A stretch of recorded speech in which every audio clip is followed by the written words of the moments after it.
உங்கள் beginner photography ஜேர்னியை ஒரு லென்ஸ்னால மாற்ற முடியும் அப்படின்னா இந்த லென்ஸ் எந்த பிராண்டாக இருந்தாலும் அதில் இருக்கிறதுலே சீப்பஸ்டான லென்ஸ் வந்து இதுவாக தான் இருக்கும். ஃபோட்டோகிராஃபியில் ஒரு முக்கியமான லெசனை உங்களுக்கு இந்த லென்ஸ் வந்து சொல்லிக் கொடுக்கும். அண்ட் உங்கள் ஃபோட்டோஸை ப்ரொஃபஷ்னலாக மாற்றி டெப்த் அப்படின்ற ஒரு பியூட்டிஃபுல்லான விஷயத்தை என்ஹான்ஸ் பண்ணி காமிக்க முடியும். இந்த லென்ஸோட பேர் வந்து Nifty 50 அப்படின்னு சொல்லுவாங்க.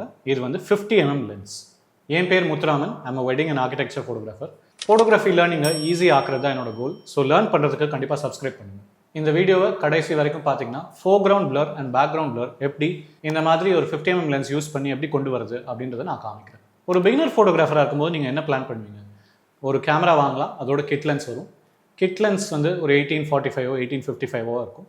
இதுக்கு அடுத்து எல்லா ஃபோக்கல் லென்த்தையும் கவர் பண்ணுற மாதிரி ஒரு 75-300 இல்லை 55-200 இந்த மாதிரி ஒரு லென்ஸ் நம்ம வாங்கி நம்ம ஃபோக்கல் லென்த்தை வந்து கம்ப்ளீட் பண்ணிடலாம் அப்படின்றத பிளான் பண்ணுவோம். இந்த மாதிரி மைண்ட் செட்டில் இருக்கும்போது திடீர்னு ஒரு 50mm லென்ஸ் அப்படின்றது ஒன்று கொடுத்து ட்ரை பண்ண சொன்னோம் அப்படின்னா நீங்கள் வந்து அதை ட்ரை பண்ணி பார்த்துட்டு கண்டிப்பாக ஃபஸ்ட்டு கடுப்பாயிடுவீங்க. உங்களோட மெயின் ஃபீச்சர் அண்ட் அட்ராக்ஷனான ஜூம் வந்து இந்த லென்ஸில் கிடையாது. ஜூம் இல்லாமல் அப்புறம் எதுக்கு இந்த லென்ஸ் அப்படின்றது தான் உங்கள் ஃபஸ்ட்டு கேள்வி. இனிஷியலாக நீங்கள் ஒரு பிகினர் ஃபோட்டோகிராஃபராக இருக்கும்போது நீங்கள் நினச்சி வச்ச சில கான்செப்ட்ஸ், நீங்கள் பழகின சில விஷயம், இதெல்லாம் பிரேக் அவுட் பண்ணி நீங்கள் வந்தால் தான் உங்கள் ஃபோட்டோகிராஃபி ஜேர்னியில் ஒரு க்ரோத் வந்து உங்களால் பார்க்க முடியும். அந்த விதத்தில் இந்த 50mm லென்ஸ் வந்து ஒரு new learning and mind set shift வந்து கண்டிப்பாக கொடுக்கும். அண்ட் ரொம்ப முக்கியமாக நீங்கள் எந்த ஸ்கில் லெவலில் இருந்தாலுமே இந்த லென்ஸை நீங்கள் எடுத்து யூஸ் பண்ண ஆரம்பிச்சிடலாம். எவ்வளவோ விஷயம் இருந்தாலும் ஒரு கேமரா கியர் எடுத்துக்கிட்டோம் அப்படின்னா நம்மளை ஃபஸ்ட்டு அஃபெக்ட் பண்ண போகிற விஷயம் வந்து ப்ரைஸ் தான். அந்த பாயிண்ட் ஆஃப் வியூலேருந்து பார்க்கும்போது இந்த லென்ஸை வாங்குறதுக்கான ஃபஸ்ட்டு மெயின் ரீசன் வந்து இதோட காஸ்ட் தான். 2011 என்னோட சேலரி பார்த்தீங்கன்னா 10,000 to 15,000 தான் இருந்தது.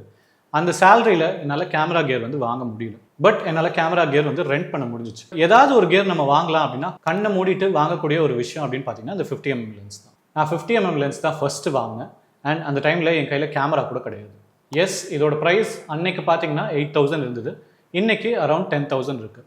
பட் ஒரு 10,000 to 20,000 நீங்கள் எடுத்தீங்கன்னா இந்த லென்ஸை நீங்கள் வந்து வாங்கிடலாம். ஸோ சீப்பான லென்ஸ் அப்படின்றனால ஆகாத போகாத லென்ஸ் அப்படின்லாம் ஒன்றும் கிடையாது.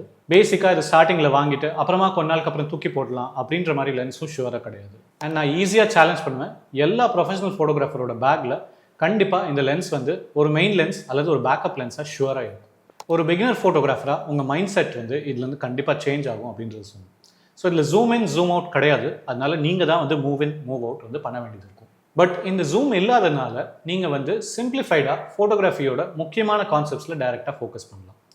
நீங்கள் இனிஷியலி பிகினர் ஃபோட்டோகிராஃபராக எடுத்து ஜூம் இன் ஜூம் அவுட்டில் நிறைய டைம் ஸ்பெண்ட் பண்ணுற மாதிரி இருக்கும். உங்கள் காம்போசிஷனே அந்த zoom in zoom out base பண்ணி தான் இருக்கும். பட் இதில் அந்த சுச்சுவேஷன் இல்லாதனால நீங்கள் வந்து டைரெக்டாக லைட் எப்படி கண்ட்ரோல் பண்ணுறது, காம்போசிஷன் அண்ட் ஃப்ரேமிங் எப்படி பண்ணுறது, அண்ட் மூவ்மெண்ட் அண்ட் எமோஷனை வந்து கேப்சர் பண்ணுறதுல இன்னும் பெட்டராக நீங்கள் வந்து ஃபோக்கஸ் பண்ணுவீங்க. இதோட பெனிஃபிட்ஸ் பார்க்குறதுக்கு முன்னாடி நம்ம சிம்பிளாக இதோட ஸ்பெசிஃபிகேஷன்ஸை வந்து பார்த்துடலாம். ஃபர்ஸ்ட்லி இது வந்து ஒரு ப்ரைம் லென்ஸ். ஸோ இதில் வந்து ஜூம் கிடையாது. இதோட மேக்ஸிமம் அப்பர்ச்சர் வந்து 1.8. நீங்கள் 1855 மாதிரி லென்ஸ் எல்லாம் வந்து நீங்கள் எடுத்துக்கும்போது அதோட மேக்ஸிமம் அப்பர்ச்சரே வந்து 4 அல்லது 5.6 தான் உங்களுக்கு ஸ்டார்ட் ஆகும். இங்கே இந்த 1.8 அப்படின்றது மேக்ஸிமம் அப்பர்ச்சராக இருக்கிறது தான் வந்து ஒரு கேம் சேஞ்சர். ஸோ 1.8 அப்படின்ற அப்பர்ச்சர் சொன்னாலே லைட் வந்து உள்ளே நிறையா என்டர் ஆகும்னு அர்த்தம். அண்ட் உங்களுக்கு வந்து பிளர் வந்து இன்னும் பெட்டராக இருக்கும். அண்ட் கண்டிப்பாக இமேஜஸ் வந்து ஷார்ப்பராக இருக்கும். இந்த லென்ஸோட ஓவரால் வெயிட் வந்து கிட்டத்தட்ட 150 grams தான் இருக்கும். அண்ட் இதை வந்து எந்த பிராண்டில் நீங்கள் எடுத்திங்கனாலும் சரி, எல்லா பிராண்ட்லையுமே 50mm 1.8 லென்ஸ் அப்படின்றது கம்பல்சரியாக இருக்கும். இது போக இந்த லென்ஸில் வந்து ஒரு மேனுவல் ஃபோக்கஸிங்க்கு ஒரு ரிங் இருக்கும். இதோட மினிமம் ஃபோக்கஸிங் டிஸ்டன்ஸ் வந்து ஒரு 1.25 அடி பக்கத்தில் வரும். இப்போ இந்த லென்ஸோட பெனிஃபிட்ஸ் வந்து பார்க்கலாம். ஃபஸ்ட்டு வந்து ரொம்ப காம்பேக்ட் அண்ட் லைட் வெயிட்டாக இருக்கிறனால இதை வந்து நம்ம ஈஸியாக கேரி பண்ணி ரொம்ப எஃபர்ட்லெஸ்ஸாக நம்ம வந்து இதை யூஸ் பண்ண முடியும். ஃபுல் டே ஒரு ஷூட் எடுத்துகிட்டு இருக்கும்போது கடைசியில் உங்களுக்கு டயர்ட் ஆகிற சுச்சுவேஷனில் நான் வந்து எல்லா கேமரா கியரும் உள்ளே வச்சுட்டு ஒரே ஒரு கேமராவில் ஒரு 50mm மட்டும் போட்டுட்டு மீதி எல்லாத்தையும் நான் க்ளோஸ் பண்ணிடுவேன். ரெண்டாவது, இந்த லென்ஸை நீங்கள் மாற்றின அடுத்த செகண்டே நீங்கள் வந்து ஷார்ப்னஸும் டெப்த்தும் வந்து ரொம்ப ஈஸியாக நோட்டீஸ் பண்ணுவீங்க. அண்ட் உங்கள் ஃபோட்டோகிராஃபியை ஸ்டெப் அப் பண்ண போகிற அந்த விஷயம் வந்து இதுதான். ஸோ இதை நீங்கள் வந்து விஷுவலாக உடனே உங்களால் நோட்டீஸ் பண்ண முடியும். மூணாவதாக பார்த்தீங்கன்னா எல்லா ஃபோட்டோகிராஃபருக்குமே அந்த பேக்ரவுண்ட் பிளர் ஃபோர்க்ரவுண்ட் பிளர் அப்படின்றது ஒரு தனி கிரேஸ். இங்கே நீங்கள் வந்து மேக்ஸிமம் அப்பர்ச்சர் 1.8 இருக்குது. அண்ட் 1.8ன்னு இல்லை, 1.8 to 3.2 வரைக்கும் நீங்கள் வச்சிங்கன்னா கூட உங்களுக்கு வந்து நீங்கள் நல்ல பிளர் வந்து நோட்டீஸ் பண்ணலாம். ஃபைனலி இதோட மினிமம் ஃபோக்கஸிங் டிஸ்டன்ஸ் பார்த்தீங்கன்னா வந்து 1.25 அடி போல தான் இருக்குது. இதனாலே நீங்கள் வந்து ஈஸியாக ப்ராடக்ட் ஃபோட்டோகிராஃபி, போர்ட்ரேட் ஃபோட்டோகிராஃபி, கொஞ்சம் க்ளோஸ்அப் போகிறது, இந்த மாதிரி டீட்டெயில்ஸ் எடுக்கிறது, இது எல்லாத்துக்குமே வந்து இந்த லென்ஸ் வந்து யூஸ் ஆகும். இந்த இடத்துல இது வெர்சடைல் லென்ஸ் அப்படின்றது உண்மை. நீங்கள் ஒரு ஃபுல் ஃப்ரேம் கேமராவில் 50mm போட்டிங்கன்னா இது வந்து வெர்சடைலாக இருக்கும். பட் ஒரு க்ராப் ஃபேக்டர் உள்ள ஒரு கேமராவில் நீங்கள் வந்து இந்த 50mm போட்டிங்கன்னா அந்த க்ராப் ஃபேக்டருக்கு இது வந்து ஆல்மோஸ்ட் 75 to 80mm இருக்குது. ஸோ இந்த இடத்துல க்ராப் ஃபேக்டரை யூஸ் பண்ணி இந்த லென்ஸ் யூஸ் பண்ணும்போது எல்லா அட்வான்டேஜும் இருக்கும். பட் லாங் லென்ஸாக இருக்கிறதுனால இது ஜாஸ்தியாக போர்ட்ரேட்ஸ் அல்லது தூரத்தில் இருக்க சப்ஜெக்ட்ஸை ஷூட் பண்ணுறதுக்கு ரொம்ப யூஸ்ஃபுல்லாக இருக்கும். அண்ட் நான் சொன்ன மாதிரி ப்ரொஃபஷனல் ஃபோட்டோகிராஃபர்ஸ் எல்லாருமே கண்டிப்பாக 50mm யூஸ் பண்ணியிருப்பாங்க, இல்லை 50mmல தான் அவங்க ஃபோட்டோகிராஃபி ஸ்டார்ட் பண்ணுவாங்க. ஒரு ஃபோட்டோகிராஃபர்கிட்ட போய் எல்லா லென்ஸையும் விட்டுட்டு நீங்கள் ஒரே ஒரு லென்ஸ் தான் சூஸ் பண்ணணும் அப்படின்னு சொன்னால் கண்டிப்பாக 50mm இருக்க வாய்ப்பு இருக்குது. அண்ட் என்னோட ஃபோட்டோகிராஃபி ஜேர்னியில் இனிஷியலாக பார்த்தீங்கன்னா என்னோட சீனியர் வந்து கையில் ஒரு 50mm அண்ட் ஃபுல் ஃப்ரேம் கேமராவை கொடுத்துட்டு இது ரெண்டை வச்சே நீ வந்து ஒரு ஃபுல் வெட்டிங்கை வந்து ஆக்சுவலாக எடுத்துடலாம், இது ரொம்ப வெர்சடைலான லென்ஸ் அப்படின்னு சொல்லி தான் எனக்கு இன்ட்ரடியூஸே ஆச்சு. அண்ட் இன்றைக்குமே என்னோட ஃபோட்டோகிராஃபி செட்டப்பில் பார்த்தீங்கன்னா Canon RPயில் 50mm வந்து மாட்டி எப்போவுமே ரெடியாக இருக்கும் யூஸ் பண்ணுறதுக்கு. இப்போது இதை வச்சு ஒரு ஃபுல் வெட்டிங்கே நான் எடுக்கலாம் அப்படின்னு சொன்னதுக்கு முக்கியமான காரணம் அப்படின்னு பார்த்தீங்கன்னா இதோட வெர்சடைலிட்டி, அதாவது இதோட ரேஞ்ச் வந்து நிறையா ஃபோட்டோகிராஃபிக்கு சூட் ஆகும். ஸ்டார்டிங்கில் நீங்கள் வந்து கண்டிப்பாக இதை போர்ட்ரேட்ஸ் யூஸ் பண்ணலாம். போர்ட்ரேட்ஸ் யூஸ் பண்ணிவிட்டு நீங்கள் க்ளோஸ்அப்ஸ், ப்ராடக்ட்ஸ், டீட்டெயில்ஸ் இதெல்லாம் வந்து இதை வச்சு ஈஸியாக எடுக்கலாம். இதுக்கு அடுத்து நீங்கள் ட்ராவல் அண்ட் ஸ்ட்ரீட் ஃபோட்டோகிராஃபியில் ஒரு டிஸ்டன்ஸில் நீங்கள் வந்து மூவ் பண்ணுறதுனால ஈஸியாக இதை வச்சு மொமெண்ட்ஸும் நீங்கள் வந்து கேப்சர் பண்ணலாம். ஸோ இந்த லென்ஸுக்கு வந்து வெரைட்டி ஆஃப் யூசஸ் இருக்குது. இந்த காரணத்தினாலே எல்லாரோட கேமரா பேக்கில் கண்டிப்பாக இந்த லென்ஸ் வந்து மெயின் லென்ஸாகவோ இல்லை ஒரு பேக்கப் லென்ஸாகவோ ஷுவராக எப்போவுமே இருக்கும்.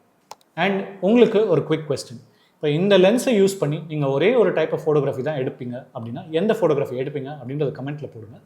அண்ட் அந்த ஃபோட்டோகிராஃபியை எப்படி நம்ம 50mm யூஸ் பண்ணி நம்ம பண்ணலாம் அப்படின்றத நான் ஒரு வீடியோவாக போடுவேன். இந்த ஃபாதர் ஆஃப் கேண்டிட் ஃபோட்டோகிராஃபி இல்லை அந்த மொமெண்ட்டை கேப்சர் பண்ணி பயங்கரமாக பிரபலப்படுத்தின ஒரு ஃபோட்டோகிராஃபர் அப்படின்னு பார்த்தீங்கன்னா ஹென்ரி கார்டியர்-பிரெஸ்ஸான் அப்படின்னு ஒரு ஃபோட்டோகிராஃபர் இருக்கார்.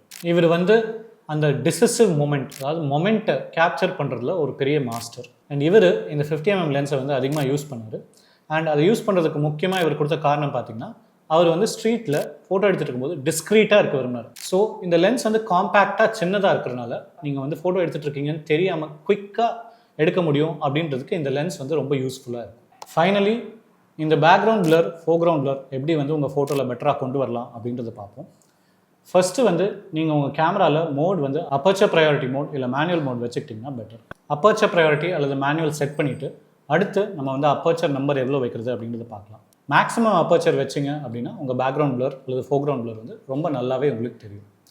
இப்போது இது வந்து 1.8லேருந்து 2.8 to 3.2 வரைக்கும் இந்த லென்ஸில் நம்ம செட் பண்ணோம் அப்படின்னா நீங்கள் கண்டிப்பாக ஒரு டிஸ்டிங்டான பேக்ரவுண்ட் பிளர் வந்து நீங்கள் நோட்டீஸ் பண்ணலாம். இதுக்கு அடுத்து நீங்கள் ஒரு பர்டிகுலர் சப்ஜெக்ட் எடுக்கிறீங்க, அதுக்கு பின்னாடி அல்லது முன்னாடி வந்து உங்களுக்கு பேக்ரவுண்ட் பிளர் தெரியணும்னா நீங்கள் வந்து அந்த பேக்ரவுண்ட்லேருந்து அந்த சப்ஜெக்டை வந்து மூவ் பண்ணணும். அண்ட் ஃபோர்க்ரவுண்டில் நீங்கள் ஃபோர்க்ரவுண்ட் தெரிகிற மாதிரி ஏதாவது ஒரு ஆப்ஜெக்ட் இருந்தால் உங்களுக்கு ஃபோர்க்ரவுண்ட் பிளரும் பெட்டராக தெரியும். ஃபைனலி இதெல்லாம் போக உங்களுக்கு அடிஷ்னலாக நீங்கள் வந்து சப்ஜெக்ட் கொஞ்சம் க்ளோஸராக மூவ் பண்ணுறீங்க அப்படின்னாலுமே இந்த பிளரை வந்து நம்ம என்ஹான்ஸ்டாக வந்து காட்டலாம். ஸோ இதை யூஸ் பண்ணி உங்களால் அந்த பேக்ரவுண்ட் பிளர் அச்சீவ் பண்ண முடியும் அப்படின்றது நம்புகிறேன். அண்ட் அடுத்த வீடியோவில் பார்க்குற வரைக்கும் ஹாப்பி கிளிக்கிங்.